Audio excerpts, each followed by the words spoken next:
হাতী আজি বহু বছৰ ধৰি আমাৰ হাতী ইয়াতে বহুত সংঘাত। আমাৰ যোৱা বছৰৰ উপৰি বছৰ আমাৰ ইয়াতে নাই বুলিও ৫-৬ জন মাৰিলে। আমাৰ বাদলাপাৰাত এজন মাৰিলে, দিনতে ৬টা বজাতে আমাৰ হাতীয়ে মানুহ মাৰিলে। আৰু আমাৰ ইয়াৰে ৩টা বজাত আমাৰ ইয়াতে স্কুল ঘৰ ভাঙি গৈ হিতেশ ডেকাৰ ঘৰৰ পিছফালে আমাৰ কুশেশ্বৰ ডেকাক মাৰিলে। আমাৰ এই যে আমাৰ কাৰেণ্টটো আমাৰ একেবাৰে নাথাকে। কাৰেণ্টটো থাকিলে আমি সকাহ পাওঁ। কাৰণ কিয়, আমাৰ পোহৰ হৈ থাকে, পোহৰ হৈ থাকিলে আমি তেখেতক দেখা পাওঁ, দেখা পালে আমাৰ এটা সকাহ। কিন্তু আজি আমাৰ ২-৩ বছৰ হ'ল আমাৰ লাইনটো এনেকৈ কৰে, অলপ বৰষুণ যদি দিয়াৰ মুহূৰ্তৰে ৩-৪বাৰ ঝাক্কা লগাই দিয়ে, দি উঠি তেওঁলোকে লাইনটো বন্ধ কৰি দি আমাৰ গাঁৱৰ লাইনটো কাটি দি থয়। আৰু বাগান লাইনটো মই ইতিমধ্যে ৰাস্তাত গ'লে দেখা পাওঁ, আমাৰ যিটো বাথৌ মন্দিৰৰ ওপৰেদি তিনদিলীয়া তাঁৰ গৈছে, সেই লাইনটোত চক মাৰি থাকে। আৰু সেইটো লাইনত যদি লাইন থাকে, আমাৰ গাঁৱৰ পৰিৱেশৰ লাইনটো কিয় নাথাকে?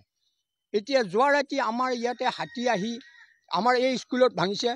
এটা লাইন নাই, আমাৰ বৰষুণ ইফালে একে দবা পিটা বৰষুণ। আমাৰ এই বৰষুণত আমি লাইট মাৰি কিবা কৰি তেওঁক সকাহ কৰি আমি জীৱনটো বাচাইছোঁ। আৰু আমাক এই কাৰণে আমাৰ এই লাইন কৰ্তৃপক্ষক আমি জনাইছোঁ যে তেওঁলোকে লাইনটো অলপ চেক আপ কৰি আমাৰ এই বগৰীতল অঞ্চলত তেওঁলোকে অলপ তদাৰক কৰিব লাগে আমাৰ লাইনটো থাকে। আৰু মোৰ ঘৰত মাত্ৰ 4টা বাল্ব, তাতে 300 টকা বিল আহে, 500 টকা বিল আহে। কাৰণটো কি? তেওঁলোকে মাৰে নে কি কাৰণত ইমানখিনি বিল আহে? মোৰ ঘৰত চাব পাৰে, নে ফেন আছে, নে ইনভাৰ্টাৰ আছে, নে কিবা আছে, একোৱেই নাই। মাত্ৰ 2টা টৰ্চ, মই সৰু লাইট 2টা মই চাৰ্জ দিওঁ, তাতে ইমানখিনি লাইন আহে বিল। মোৰ 320 টকা কৰি আহিছে। সেইটো কাৰণে মই আজি 3 মাহ ধৰি মই লাইনৰ বিলটো দিয়া নাই। আহক তেওঁলোকে আহি পেলাই মোৰ ঘৰত চেক কৰি যাওক, এইটো কাৰণে মই দিয়া নাই। আৰু কিয় সন্ধিয়া হ'লে আমাৰ লাইনটো নাথাকে? সন্ধিয়া হোৱাৰ পিছতে আমাৰ লাইন নাই, ল'ৰা ছোৱালী পঢ়িব নোৱাৰে, আমি হাতীৰ কাৰণে আমি একো দেখিব নাপাওঁ। যদি আমাৰ লাইনটো থাকে আমি বহুখিনি আমি সকাহ পাওঁ। আৰু তেওঁলোকক আমি আজিও শোধন কৰি আছোঁ আমি পইচা। মই মাহ শেষ হ'বই নাপায়, মই 25 তাৰিখৰ আগত মই পইচাটো মই শোধন কৰি দিছিলোঁ। কিন্তু এতিয়া দেখিছোঁ 3 দিন লাইন নাথাকে, কোনো আমাৰ অসুবিধা। আমি পানী খাব নাপাওঁ, আমি বেলেগৰ পৰা খালৰ পানী খাব লগা হৈছে আমাৰ লাইনটো নোহোৱাৰ কাৰণত। কাৰণ এতিয়া আজি ইমান টাইমলৈকে লাইন নাই, আমাৰ পানী দিয়া নাই। আমি ইয়াতে খালি টাংকিৰ হেৰিতে আমি পানীটো খাওঁ যেতিয়া আমাৰ কাৰেণ্টটো লাগে। কাৰেণ্টটো নহ'লে আমি চলিবই নোৱাৰোঁ। সেইটো কাৰণে আমাক কাৰেণ্টটো নিদিয়ে। আমিতো পৰিশোধ কৰি আছোঁ আমি পইচাটো। আজি আমাৰ সেইটো কাৰণে আমাৰ লাইনটো যাতে এটা ব্যৱস্থা কৰিব লাগে, চৰকাৰক মই এইখিনিয়ে জনাইছোঁ। 1:30 বজাত হাতীটো পূব ফালৰ পৰা আহিছে, এটা প্ৰকাণ্ড মুখনা হাতী আহি পেলাই আমাৰ দাদা শ্ৰী ৰাজেন্দ্ৰ কলিতাৰ ঘৰৰ মুধত যিখিনি ঠাইত বিচনাখন আছিলে, শুই আছিলে ঘৰৰ পৰিয়ালবোৰ, সেইখিনিতেই মানে বেৰখন ভাঙিছে। কথমপি পৰিয়ালটোৰ সৰু বাচ্ছাও আছিলে, কথমপি ৰক্ষা পৰিছে, এনেকৈ ভাঙিছে। আৰু হাতীয়ে দিনৰ পৰা এনেকৈ হাতীয়ে সদায় তাণ্ডৱ চলাই আছে আমাৰ এই অঞ্চলত। ইতিমধ্যে আমাৰ ঘৰৰ এই পূবফালৰ ঘৰখনত যোৱাকালি মানুহ মৰিছে। গতিকে আপোনালোকৰ এই মিডিয়াৰ জৰিয়তে মই বিভাগীয় কৰ্তৃপক্ষক যাতে এই ক্ষেত্ৰত এটা মানে যথেষ্ট পদক্ষেপ গ্ৰহণ কৰে, তাৰ কাৰণে অনুৰোধ জনাইছোঁ। হাতী প্ৰায়ে আহি থাকে নেকি? হাতীটো প্ৰায় আহি থাকে। এইটোতো আমাৰ এটা মানে কি ক'ম আৰু, হাতী আমি জন্মৰ পৰাই পাইছোঁৱেই, আৰু হয়তো অনাগত দিনতো হাতীৰ লগতে সংঘাত কৰি কিজানি জীৱনখিনি পাৰ কৰিব লাগিব। আৰু যথেষ্ট বৃদ্ধি পাইছে, আগতকৈ কম হোৱাৰ লক্ষণ নাই, হাতীৰ সংখ্যা বাঢ়ি আছে। আগতে বাৰীত আহিছিলে, কঁঠালবিলাক খাই গৈছিলে, ঘৰ দুৱাৰ সেনেকৈ নাভাঙিছিল। কিন্তু আজিকালি ঘৰ ভঙা আৰু মানুহ মৰাৰ পৰিমাণটো বেছি হৈছে। হাতী মানুহৰ সংঘাতৰ সমস্যা সম্পূৰ্ণৰূপে ভেদ হৈছে। লগতে আমাৰ এই সুযোগতে মই আৰু এটা কথা ক'ব বিচাৰিছোঁ, যিহেতু হাতী আহিলে হাতীৰ ক্ষেত্ৰত অকণমান আমাৰ যিটো কাৰেণ্টটোৱে অলপ সকাহ দিয়ে, কিন্তু সেই ক্ষেত্ৰত আমাৰ সন্ধিয়া ঠিক 9টা-10টা মানৰ পৰাই কাৰেণ্টটো কাটি থৈ দিয়ে, বা কাটি থৈ দিয়ে নে নাইকিয়া হৈ থাকে, মুঠতে কাৰেণ্টটো নাথাকে। কাৰেণ্টটো কালিও কাৰেণ্ট নাছিলে। গতিকে এন্ধাৰতে আমি এতিয়া ইফালে দবা পিটা বৰষুণ চলি আছে, বৰষুণ ওলাবও নোৱাৰোঁ, একো দেখিও নাপাওঁ। এনেকুৱা কণ্ডিশ্যনত আমি হাতী খেদাটো বিচাৰৰ কথা, নিজে মানে বাচিব পাৰিম নে নোৱাৰিম, ক'ত থাকিম ক'ত যাম, এনেকুৱা পৰিস্থিতি। গতিকে এই ক্ষেত্ৰত কাৰেণ্টটো আমাক যথেষ্ট অসুবিধাৰ সৃষ্টি কৰিছে। পঢ়া টেবুলটো পিছত পঢ়া শুনাটো পিছৰে কথা, এতিয়া যে জেগাত যে পঢ়ি থাকিব সেই পঢ়ি থকাৰ পৰিৱেশটোৱেই নাই। ৰাস্তাত চিঞৰ বাখৰ, হাতী হাল্লা হয়, ল'ৰা ছোৱালী ওলাই লৰ মাৰে, আকৌ ঘৰত আহিও মানে কোনফালৰ পৰা আহে কোনো মানে হেৰি নাই, নিশ্চয়তা নাই। গতিকে শান্তিৰে পঢ়ি থাকিব নোৱাৰে ঘৰত।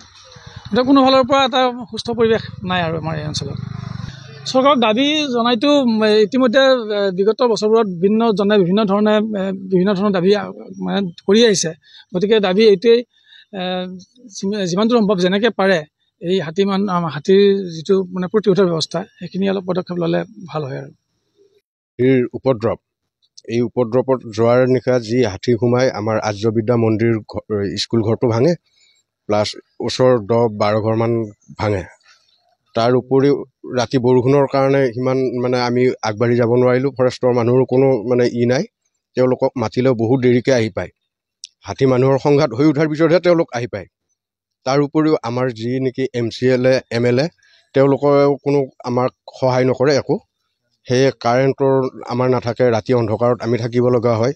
বৰষুণ দিলে আমাৰ তাতকৈ বহুত বেছি অসুবিধা হয়, কাৰণ কাৰেণ্টটো নাথাকা।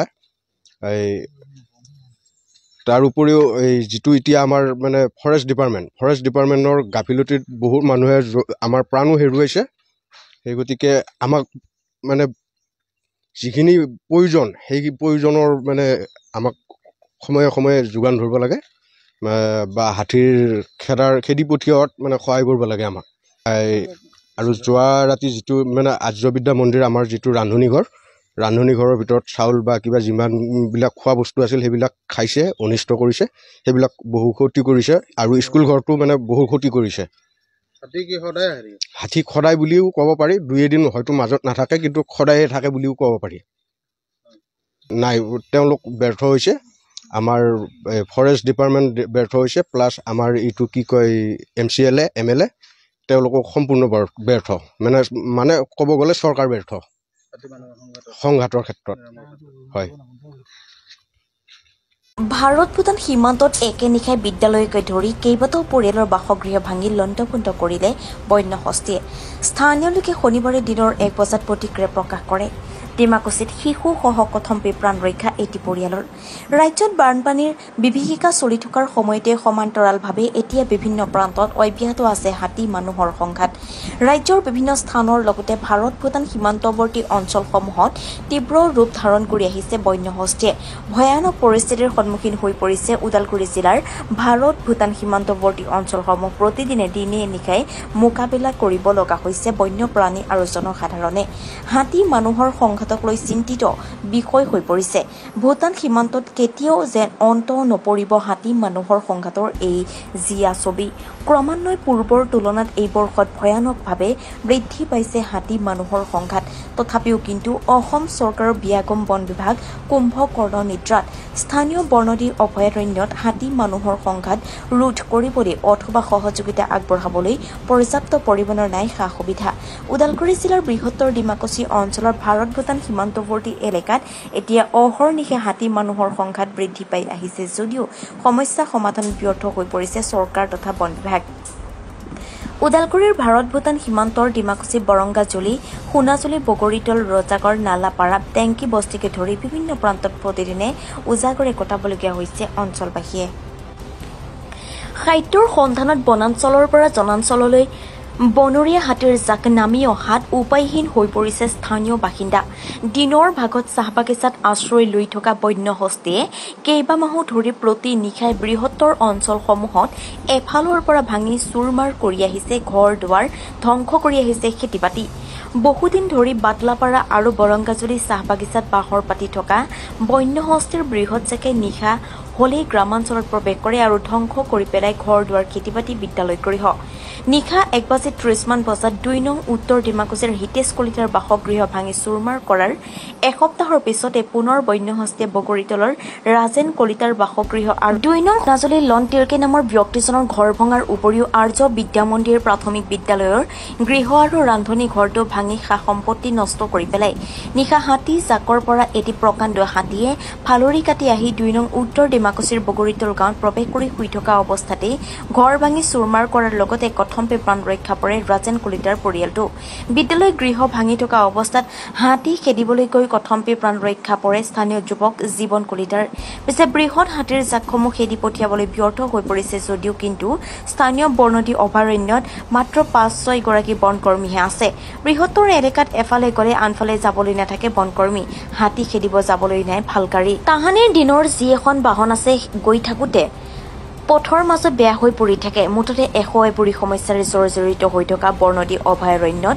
নাই উপযুক্ত সা সুবিধা ইফালে ভূতৰ ওপৰত দানৱ পৰাদি নিশা হলেই বিদ্যুৎ কৰ্তন কৰাত অতিষ্ঠ হৈ পৰিছে গাঁওবাসী টংলা বিদ্যুৎ উপসংমণ্ডলৰ ময়মতালি বৃদ্ধি পাই আহিছে কিয়নো বৰষুণ নাহিলেও দিনে নিশাই বিদ্যুৎ কৰ্তন কৰে উত্তৰ অঞ্চলত বিয়াগুম বিদ্যুৎ বিভাগৰ গাফিলতিৰ বাবে এতিয়া উপায়হীন হৈ পৰিছে গাঁওবাসী এফালে বন্যহস্তীৰ তাণ্ডৱ আনফালে অন্ধকাৰময় পৰিৱেশ সেয়েহে জনপ্ৰতিনিধি বিটিআৰৰ মুৰব্বী প্ৰমোদ বড়ো মুখ্যমন্ত্ৰী বনমন্ত্ৰী চন্দ্ৰমোহন পাটোৱাৰীক অতি শীঘ্ৰে স্থায়ী সমাধান কৰিবলৈ আহ্বান জনোৱাৰ লগতে গৃহহাৰা পৰিয়ালকেইটাক উপযুক্ত ক্ষতিপূৰণ দিবলৈ দাবী জনাইছে স্থানীয় ভুক্তভোগীৰ ৰাইজে